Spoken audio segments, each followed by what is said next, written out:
स्वागत करता हूँ आपके अपने YouTube channel timeline with Rahul पर। दोस्तों, आज का जो ये वीडियो है वो स्पेशली ट्वेल्थ क्लास के बच्चों पे है। तो ऑब्वियसली वो टेंथ पास आउट भी रहेंगे और टेंथ जनरली 15 से 17 साल में लोग हो जाते हैं। तो ट्वेल्थ करते करते 17 19 या मैक्सिमम 20 तक तो लोग कर ही लेंगे। और जो भी जितनी भी वैकेंसी बता रहा हूँ बेसिकली डिफेंस में बहुत ही यंग की डिमांड होती है। तो 18 से 21 साल 22 साल तक मैक्सिमम पोस्ट होंगी, कुछ कुछ के लिए 24 साल तक भी रहता है। ये एक्चुअली मैं बहुत लंबा सीरीज कवर कर रहा हूँ डिफेंस एंड पैरामिलिट्री में, टेंथ के लिए, ट्वेल्थ के लिए, ग्रेजुएशन के लिए, और इसी तरीके से सिविलियन पोस्ट के लिए भी मैं बनाऊंगा। स्टेट पुलिस, स्टेट डिपार्टमेंट, हर एक डिपार्टमेंट के लिए मैं एक सीरीज बना रहा हूँ रोजगार के लिए, वैकेंसी जितने भी पोस्ट के आते हैं। और इसके लिए मैं बहुत तरह के सोर्सेज से इकट्ठा करता हूँ, जानकारी लेता हूँ। और मैं सिर्फ डिफेंस के लिए ही नहीं, सिविलियन पोस्ट के लिए भी बनाऊँगा। तो मेरा यही रिक्वेस्ट है आप लोगों से कि प्लीज़ इसे आप शेयर करें लोगों में, जिससे कि बहुत लोगों के पास पता चले। और please do subscribe my channel, subscribe कीजिए इस चैनल को। ठीक है, मैं यहाँ पर स्टार्ट करता हूँ। तो मैं पहले आर्मी, नेवी, एयरफोर्स जो कि डिफेंस बोले जाते हैं, तो डिफेंस के बारे में मैं बताता हूँ। तो आर्मी में बेसिकली, आर्मी में हम लोग देखिए जितने भी टेंथ के जो पोस्ट थे वो टेंथ के लिए तो हम लोग एलिजिबल हैं ही। जितने भी ट्वेल्थ पास आउट हैं वो टेंथ के लिए एलिजिबल है, टेंथ पास आउट, जिसके लिए मैंने एक वीडियो बना रखा है, वो आप लोग प्लेलिस्ट में देख सकते हो। तो उसमें क्या क्या आता है, उसमें कांस्टेबल जीडी भी आता है। उसके बाद आपने ये देख रहे होंगे constable GD, tradesman, clerk, MTS, जिसके बारे में मैंने पहले बता रखा है। अब ट्वेल्थ पास आउट के लिए एक स्टोर कीपर का होता है। स्टोर कीपर का, स्टोर कीपर में होता है कि बहुत सारे मटेरियल जो कि किसी यूनिट में आते हैं, जैसे फैन, टेबल, पंखा, बहुत सारे चीज़ लाइक कुछ इलेक्ट्रॉनिक सामान, कुछ मटेरियल होते हैं जो कि मेस फैसिलिटीज़ वगैरह के लिए भी होते हैं। तो एक्चुअली बेसिकली क्या होता है ना, आप मैनेजर की तरह कितने सामान आ रहा है, जा रहा है, इसकी आपको रिटर्न रिकॉर्ड्स वगैरह रखने होते हैं, मेंटेन करने होते हैं। तो ये होता है स्टोर कीपर का। दूसरा होता है रेडियो ऑपरेटर का। रेडियो ऑपरेटर में क्या होता है कि आप कम्युनिकेशन, जैसे कि जो फील्ड ट्रूप्स होते हैं, तो आप, अब फील्ड ट्रूप्स में लोग बट जाते हैं, फाइट करते समय सोल्जर जो होते हैं वो बट जाते हैं, इधर उधर डिस्ट्रीब्यूट हो जाते हैं। तो उनके कम्युनिकेशन का जितने भी अरेंजमेंट करना होता है वो रेडियो ऑपरेटर को ही करना होता है। जो आप लोग सुनते हो ना वाकी टाकी से, चार्ली ओवर, अल्फा बीटा, ऐसे करके मूवीज़ वगैरह में देखते होंगे आप लोग, तो वो रेडियो ऑपरेटर का काम होता है। ये सब ट्वेल्थ पास आउट के लिए ही होता है। जेसीओ का आपने सुना होगा, जेसीओ होता है जूनियर कमीशन ऑफिसर। तो जेसीओ की भी वैकेंसी आती है, जेसीओ की भी वैकेंसी आती है, कभी कभी आती है, हमेशा नहीं आती जेसीओ का। उसके बाद आता है हेड कांस्टेबल का। तो हेड कांस्टेबल में देखो, हेड कांस्टेबल में बहुत टाइप की वैकेंसी आती है। अब हेड कांस्टेबल मैंने यहाँ पे जनरल करके लिख दिया है, इसमें ट्रेड्समैन का भी आता है। लेकिन ये सारी वैकेंसी आपको इधर रोजगार समाचार पे ही सिर्फ जो गैजेट निकलता है गवर्नमेंट का, और वीकली निकलता है शायद, उसी में दिखेगा। ये सब सरकारी रिजल्ट पे या फिर जितने भी ऑनलाइन साइट होते हैं ना, वो सब पर ये सब नहीं आता। तो आपको वीकली वहाँ जाके देखना पड़ेगा। वो मैं बाद में उसको इम्पोर्टेंट पॉइंट में करके भी बताऊँगा। अच्छा, ये रहा फिर। तो ये आर्मी में पोस्ट है, बहुत सारे पोस्ट। लेकिन बेसिकली जो ट्वेल्थ पास आउट के लिए जितने भी हैं वो नेवी और एयरफोर्स में सबसे ज़्यादा है। अब नेवी की बात जहाँ तक करें, तो नेवी में, हाँ, टेंथ टेंथ वाला तो मैंने बता रखा है ऑलरेडी। जो सेफ का आता है, हाइजीनिस्ट का आता है, एमटीएस का, सेलर का, अप्रेंटिस का। ठीक है, इसके बारे में हमने बता रखा है। जो ये येलो वाला है नीचे, ये, तो वो बेसिकली ट्वेल्थ पास आउट के लिए है। ये सब जितने ये येलो कलर से हैं ये ट्वेल्थ पास आउट के लिए है। इसमें पहला है सिविलियन मोटर। अब सिविलियन मोटर में क्या होता है कि देखो, नेवी एक्चुअली में डिफेंस का है। अब डिफेंस को मटेरियल तो चाहिए पब्लिक से, इधर से ही आएगा ना डिफेंस का सारा सामान। ठीक है, ये अलग इनका पूरा अपार्टमेंट होता है, क्वार्टर, सब कुछ अलग होता है।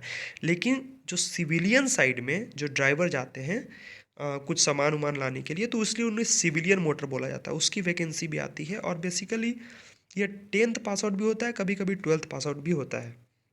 लेकिन नेवी का जो सबसे डिमांडिंग है वो है एसएसआर, जिसको कि ये जो सेकंड नंबर पे है, ये उसको बोलते हैं कि एसएसआर सीनियर सेकेंडरी रिक्रूट होता है। ये 10+2 पे ही आता है, सबसे ज़्यादा वैकेंसी इसी की आती है। सीनियर सेकेंडरी रिक्रूट क्या हुआ ना कि ये 12th पास आउट होती है, इसमें पीसीएम वाले के लिए होता है, कभी इसमें पीसीबी के लिए भी होता है, मतलब कि फिजिक्स केमिस्ट्री मैथ या फिजिक्स केमिस्ट्री बायो के लिए भी होता है। बहुत ज़्यादा नंबर पे वैकेंसी आती है। अभी रिसेंट में आई हुई थी, करीब 2000 प्लस वैकेंसी आई हुई थी। और आपको पता है कि डिफेंस में कोई रिजर्वेशन नहीं होता, तो मेरिट कोटा होता है, तो सब हर एक के लिए 2000 सीट होता है। ठीक है। अब आर्टिफिशियल अप्रेंटिस का है जो थर्ड नंबर पे है, वो आर्टिफिशियल अप्रेंटिस का। तो आर्टिफिशियल अप्रेंटिस में फिर से ये है कि अप्रेंटिस का जॉब दो टाइप का होता है। एक में होता है कि आपको 1 साल ट्रेनिंग देके आपको हटा दिया जाएगा, लेकिन ये है कि आपको ट्रेनिंग दिया जाएगा, अगर आप सक्षम रहिएगा, आप सीख गए, अच्छे से काम करने लगे, तो आपको परमानेंट कर दिया जाता है। ये होता है आर्टिफिशियल अप्रेंटिस। फिर है ड्राइवर का वैकेंसी। ड्राइवर का वैकेंसी आएगी तो वही है जो सेम इधर ड्राइवर की जो वैकेंसी होती है वही है। फिर है डिस्पैच राइडर का। अच्छा, अब डिस्पैच राइडर की जहाँ तक बात है, तो ये क्या होता है ना कि देखते होंगे आप कि हेड क्वार्टर और इसमें जहाँ भी फाइटिंग ट्रूप्स होता है, जैसे नेवी में, तो नेवी में एयरशिप वगैरह होते हैं, तो सबमरीन्स वगैरह होते हैं या शिप होते हैं जो कि काफ़ी दूर दूर तक ट्रैवल कर लेते हैं। तो डिस्पैच राइडर सिर्फ नेवी में नहीं, सारे फोर्स में होता है, आर्मी नेवी एयर फोर्स में। तो अगर मैं लिखना भूल गया हूँ शायद, तो ये सब में आते हैं। डिस्पैच राइडर का मतलब होता है ना कि हेड क्वार्टर से किसी भी टाइप का इंफॉर्मेशन अगर पहुँचाना है, तो अब तो कोडेड में चला जाता है, लेकिन कभी कभी कोई सामान पहुँचाना है अर्जेंट बेसिस पे, तो वो सारे काम जो होते हैं ना वो डिस्पैच राइडर ही करते हैं, चाहे वो डॉक्यूमेंट हो चाहे कुछ भी हो, हार्ड कॉपी चाहिए हो, तो ये सारे डिस्पैच राइडर का काम होता है। फिर होता है म्यूजिशियन बैंड। तो म्यूजिशियन बैंड एक अलग बैंड ही होता है, उसमें आपको पहले से म्यूजिकल ट्रेंड नहीं होना होता है। कहीं कभी कभी मांगा जाता है, लेकिन बेसिकली ऐसा कुछ नहीं है। आपको 10+2 या कभी कभी 10th आपको जाना होगा, वहाँ आपको पूरी पूरी ट्रेनिंग दी जाएगी। अब आते हैं हम लोग एयरफोर्स पे। एयरफोर्स की जहाँ तक बात है, एयरफोर्स एकदम डिफरेंट है। ये देखो 10+2 पे ये वाला ब्लैक कलर का है, ऊपर में 10th के लिए है, जो कि यहाँ भी है। जो बच्चे 10th वाले नहीं देखे हैं वो यहाँ से नाम पढ़ सकते हैं, वैसे डिटेल के लिए वो लोग प्लेलिस्ट में देख लें। अब इसमें ड्राइवर का फायरमैन, मेस और मेस स्टाफ के लिए था, वो हमने बना दिया। अब हम लोग ग्रुप एक्स, ग्रुप वाई। देखो, एयरफोर्स में ग्रुप एक्स और ग्रुप वाई दो पोस्ट बहुत फेमस है, बहुत लोग जानते हैं इसके बारे में। ग्रुप एक्स के बारे में मैं बता दूं कि ग्रुप एक्स जो है वो टेक्निकल पोस्ट होता है, और ग्रुप वाई जो होता है वो नॉन टेक क्वालिफिकेशन के लिए होता है। दोनों को एयरमैन ही बोला जाता है। ग्रुप एक्स में टेक्निकल क्वालिफिकेशन में 10+2 विथ पीसीएम या फिर डिप्लोमा चाहिए होता है ग्रुप एक्स में। और कभी कभी क्या होता है ना कि ग्रुप एक्स वाले को एजुकेशन इंस्ट्रक्टर भी बना दिया जाता है। ठीक है। और ग्रुप वाई में नॉन टेक क्वालिफिकेशन होता है इसमें, जैसे कि जो पीसीएम के सिवाय जो भी लेते हैं ना, आर्ट्स ले लेते हैं, कोई कॉमर्स ले लेते हैं, तो उनके लिए भी ग्रुप वाई का पोस्ट होता है। फिर इसमें भी डिस्पैच राइडर का भी होता है। अच्छा, अब हाउस कीपिंग स्टाफ।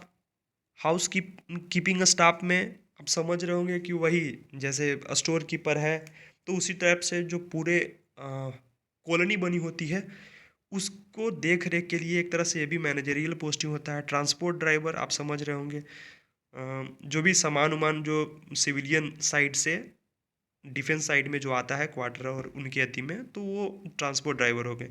फिर LDC clerk, lower division clerk हो गया। आईएएफ पुलिस, हाँ, ये इंडियन एयरफोर्स जो पुलिस है, ये वो एक अलग टाइप की पुलिस होती है जिसका रिक्रूटमेंट होता है, ये भी 10+2 पे ही होता है एयरफोर्स में।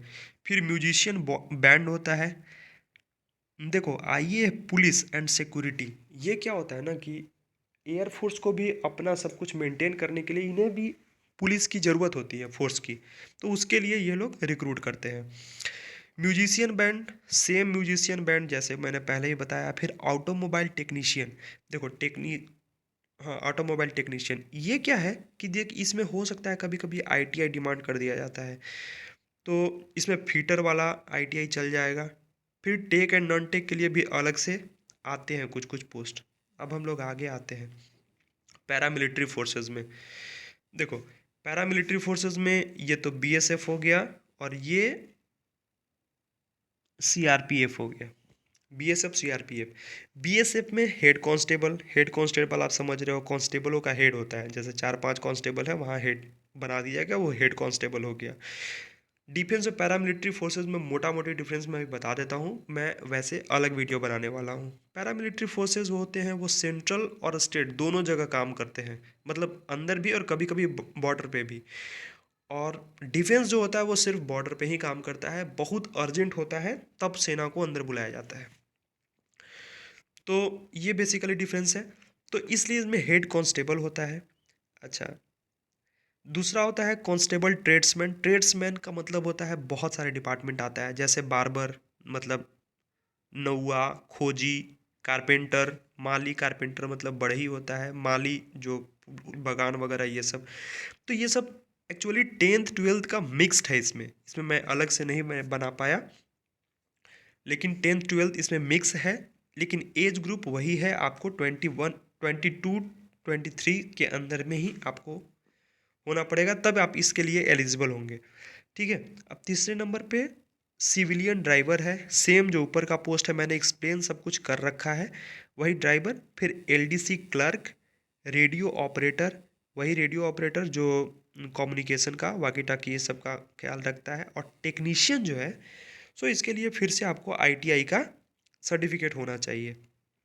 अब अगर हम लोग हेड कांस्टेबल की बात करें, तो हेड कांस्टेबल में, हाँ, हेड कांस्टेबल में बहुत टाइप का हेड कांस्टेबल होता है। जैसे आर्मरी का अलग होता है।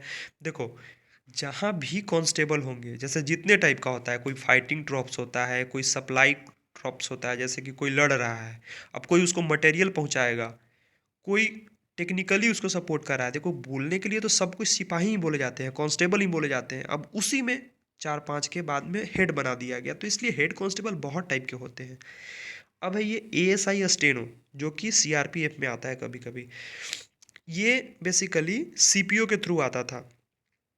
देखो सीपीओ के थ्रू आता है, वो उसमें स्टेनो का टाइपिंग वगैरह नहीं होता था, लेकिन टाइपिंग वाला जो है वो अलग से आता है, जिसको कि एएसआई का मतलब होता है असिस्टेंट सब इंस्पेक्टर। और स्टेनो में आपको टाइपिंग थोड़ा ज़रूरी होती है।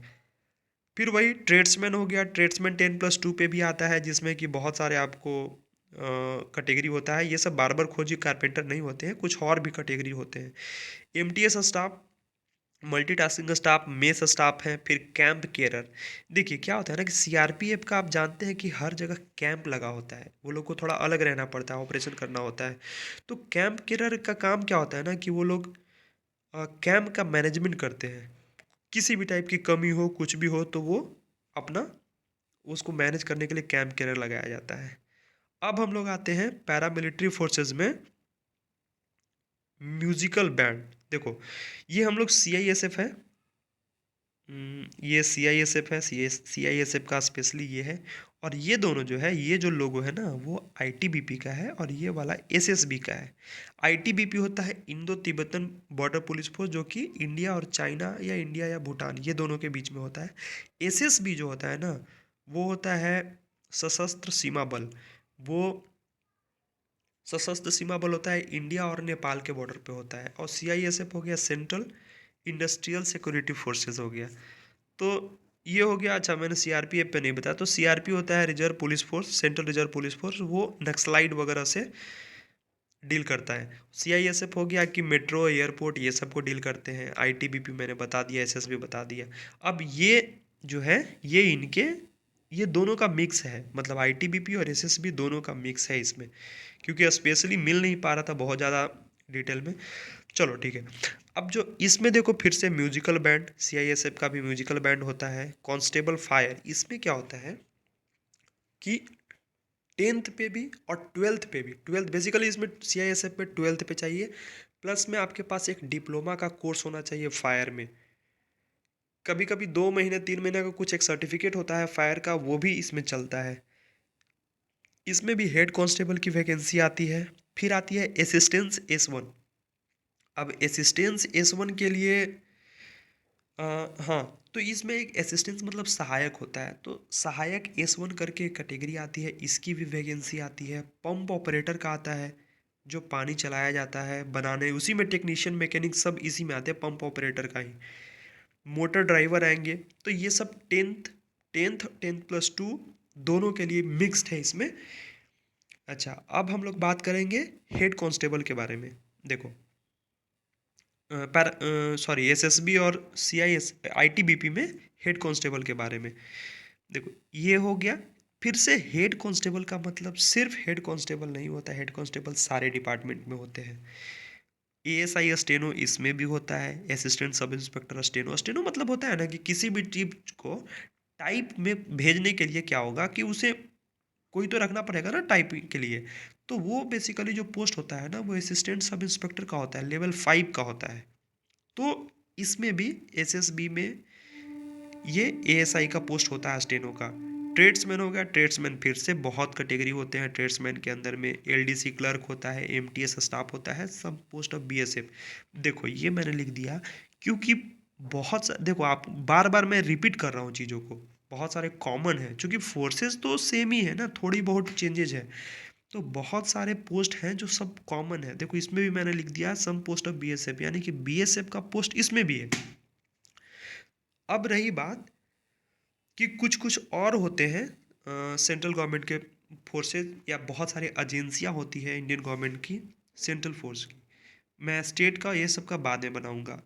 अब देखो, एनआईए होता है, नेशनल इन्वेस्टिगेशन एजेंसी। सीबीआई होता है, एनडीआरएफ होता है, एनडीआरएफ का होता है नेशनल डिजास्टर रिलीफ फोर्स होता है, ऐसी कुछ करके होता है। एसएसएफ होता है, असम राइफल्स।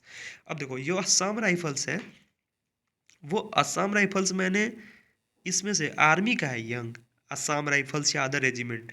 असम राइफल्स होगा, आपने सुना होगा राजपुताना राइफल। कुछ बिहार, हाँ, बिहार रेजिमेंट जो अभी इंडो चाइना क्लैश हुआ था उसमें बिहार रेजिमेंट था। तो बहुत सारे रेजिमेंट होते हैं। इंडियन आर्मी का मद्रास रेजिमेंट होता है, बॉम्बे या मद्रास, ऐसे ही करके बहुत सारे रेजिमेंट होते हैं। तो हर एक चीज़ में लगातार टाइम टू टाइम वैकेंसी आते रहती है। इसमें देखो, वैकेंसी बेसिकली क्या चीज़ का आएगा, हवलदार का आता है। हवलदार का आएगा। हवलदार बेसिकली एएसआई के जैसा ही कोई पोस्ट है, लेवल 5 का ही पोस्ट है ये भी, हवलदार का भी लेवल 4 या लेवल 5 है। फिर हवलदार का क्लर्क में भी आता है। हवलदार का क्लर्क में आएगा हवलदार GD, general duty. General duty मतलब कहीं भी लगाया जा सकता है, जनरली फाइटिंग ट्रूप्स होते हैं। एक वारंट ऑफिसर, इसके बारे में मैं डिटेल में थोड़ा बताता हूँ। वारंट ऑफिसर क्या होता है, दो टाइप का होता है। एक होता है वारंट ऑफिसर एयरफोर्स में। एयरफोर्स में जो होता है वो डायरेक्ट रिक्रूटमेंट नहीं होता है, ये जेसीओ। देखो, अगर आप एयरमैन के रूप में ज्वाइन करते हो स्टार्टिंग में टेक्निकल पोस्ट से, तो आप प्रमोट होते होते आप वारंट ऑफिसर बनोगे, जो कि जेसीओ, जो कि जूनियर कमीशन ऑफिसर होता है, उसका हाईएस्ट पोस्ट है, ये लेवल 7 का पोस्ट है। लेकिन अगर आप इधर आते हो, जो सेंट्रल गवर्नमेंट की जो अदर एजेंसियां हैं, यहाँ पे कोई ज़रूरी नहीं है कि ये वही लेवल का है, लेकिन इसमें वैकेंसी साइड से निकल जाती है। कभी 10+2 वाले के लिए साथ में एक डिप्लोमा कोर्स चाहिए होता है, नहीं तो ग्रेजुएट लेवल का, और नहीं तो आपने 10+2 किया हुआ है और फिर आपको एक्सपीरियंस चाहिए होता है किसी भी, जैसे रेडियो ऑपरेटर वगैरह में, किसी फोर्सेज में आपने कुछ साल की सर्विस दे रखी है, तो आप डायरेक्ट ज्वाइन कर सकते हैं वारंट ऑफिसर में। तो ये सारे सेंट्रल एजेंसियां हैं, इनमें टाइम टू टाइम। फिर है राइफलमैन। तो राइफलमैन तो भैया लड़ाई वाला ट्रूप्स है, आपको फाइट करना होगा वहाँ। फिर से ट्रेड्समैन, मेस स्टाफ। तो इतने सारे वैकेंसीज हैं, और भी बहुत सारे हैं जो कि मैंने तो अपने तरीके से बहुत सारे सोर्सेज से ढूंढे हैं। रोजगार समाचार बहुत सालों का मैंने रिसर्च करा, बहुत लोगों से मैंने पता करा, करने के बाद अभी आप लोगों के सामने मैंने इतने सारे रखे। लेकिन मैं अभी भी बता रहा हूँ, बहुत सारी चीज़ें छूटी होगी, क्योंकि देखो लगातार वैकेंसी इतना नहीं आता, लेकिन टाइम टू टाइम बहुत वैकेंसी आती है। और ये जो है, हम लोग क्या हो ना, आज डिजिटल समय, डिजिटल युग के कारण हम लोग रोजगार समाचार नहीं देखते हम लोग, बस वही कुछ कुछ जो वेबसाइट है मोटा मोटी वही देखते हैं, जैसे सरकारी रिजल्ट डॉट कॉम या फिर है ऐसे ही। तो उसी को हम लोग बेसिकली देखते हैं, और हम लोग अपनी डिपेंडेंसी जो है इन लोगों पे बना डाले हैं। तो यार ये लोग इतने सारे अपडेट देंगे हर एक जगह के, तो नहीं हो सकते ना रेगुलर। तो इसलिए आपको टाइम टू टाइम क्या करना है ना, कि रोजगार समाचार देखना है 10 दिन 15 दिन पे। इसलिए मैंने इंपॉर्टेंट पॉइंट करके बना रखा है दोस्तों, ये बहुत काम का है। आप ऊपर सुने या ना सुने, लेकिन ये जरूर कीजिए। क्या होता है ना कि जब लाखों फॉर्म गिरते हैं ना, तो कंपटीशन बहुत ज़्यादा होता है, क्योंकि जो डिजिटली आ जाता है उसके बारे में सब जानते हैं। रोजगार समाचार देखने वाला है कितने लोग। तो आप वहाँ जाओगे, कुछ कुछ वैकेंसी जो होती है, तो चाहे तो रोजगार समाचार देखो, नहीं तो फिर बुक स्टॉल पे जाओ। यहाँ जाने से क्या होगा कि कुछ कुछ वैकेंसी होती है जिसमें कि कंपटीशन बहुत कम होगा। 200 500 लोग फॉर्म भरेंगे, 10 15 भी सीट रहेगा, तो आपको कंपटीशन वहाँ कम रहेगा। एक चीज़ ये है, देखो। और 10+2 या फिर डिफेंस और पैरामिलिट्री में अगर आपको ज्वाइन करना है, तो आपको अपना फिटनेस तो बना के रखना होगा। और फिटनेस के लिए आपको पढ़ाई में, देखो 10+2 में तो ज़्यादा पढ़ाई पढ़ाई भी चाहिए और फिटनेस भी चाहिए, लेकिन इसमें बहुत टफ नहीं होता है, इसमें आसान होता है कंपेरेटिवली। फिर रही कोस्ट गार्ड पे, देखो कोस्ट गार्ड पे फिर से मैं वीडियो बनाना भूल गया, लेकिन मैं बनाऊंगा इस पे स्पेशली। सम अदर वैकेंसी वही रोजगार समाचार से ही होता है। देखो इसमें वैकेंसी मैंने बोला बहुत सारे वैकेंसी मुझसे मिस हो गई है, जो कि आपको वैसे रोजगार समाचार में देखो, या नहीं तो बुक स्टॉल जो लगाया रहता है ना, वहाँ आप जाके देखो। मैं फिर से बोल रहा हूँ कि मेरे कुछ दोस्तों का ऐसे ही हो गया है, जो कि रैंडमली गए वहाँ पे फॉर्म भरे और उनका बहुत आसानी से सिलेक्शन हो गया, क्योंकि वो भीड़ से अलग हो जाते हैं। ये हो गया। अब भैया फ्रॉड लोगों से बच के रहो। ये तो मतलब सबसे ज़्यादा काम का चीज़ है, कि कम से कम जो है वो भी ना चला जाए। तो फ्रॉड लोगों से बच के रहो, अपने मेहनत पे विश्वास करो, अब बिल्कुल होगा, क्यों नहीं होगा। और लास्ट बट नॉट लिस्ट, यार बहुत मेहनत लगती है इसको बनाने में, तो प्लीज़ मेरा आप लोगों से रिक्वेस्ट है कि आप चैनल को सब्सक्राइब कीजिए, इसे लोगों के साथ शेयर कीजिए। इसमें बहुत सारे सीरीज में चलाने वाला हूँ, पहले वैकेंसी की सीरीज चलाऊँगा, फिर सोशल अवेयरनेस का कुछ चलाना है, फिर बहुत सारे प्लान्स हैं, लेकिन देखता हूँ आप लोगों का सपोर्ट चाहिए मुझे। इसलिए प्लीज़ इसे लाइक कीजिए, शेयर कीजिए, और किसी भी प्रकार का डाउट हो तो आप कमेंट करें, मैं कोशिश करूँगा उसका रिप्लाई करने के लिए। Thank you. जय हिंद। अच्छा, एक चीज़ बताना भूल गया। बेसिकली डिफेंस ज्वाइन करने से दो फ़ायदा आपको। पहली बात कि पेंशन, जो कि इधर सिविलियन पोस्ट के लिए ख़त्म हो गया है, सिर्फ और सिर्फ डिफेंस में ही बचा हुआ है। और दूसरी बात है एक सर्विसमैन कोटा, जिसके कारण आपको बाद में अगर आपने कभी भी छोड़ दिया, तो आपके पास एक सर्विसमैन का कोटा होगा, जिसके बाद आप एलिजिबल रहोगे किसी और पोस्ट में अप्लाई करने के लिए, और बहुत आसानी से हो जाएगा, क्योंकि वहाँ आपके लिए रिजर्व कोटा होता है और कंपटीशन न के बराबर होता है। पैरामिलिट्री में भी डिफेंस डिफेंस में थोड़ा ज़्यादा होता है पे एंड पक्स, अलावेंस बहुत सारे मिलते हैं, भत्ताएं बहुत मिलती है, इसलिए सैलरी काफ़ी हो जाता है और फैसिलिटीज़ भी मिलती है। पैरामिलिट्री में कुछ कम है, लेकिन सिविलियन से तो ज़्यादा ही है।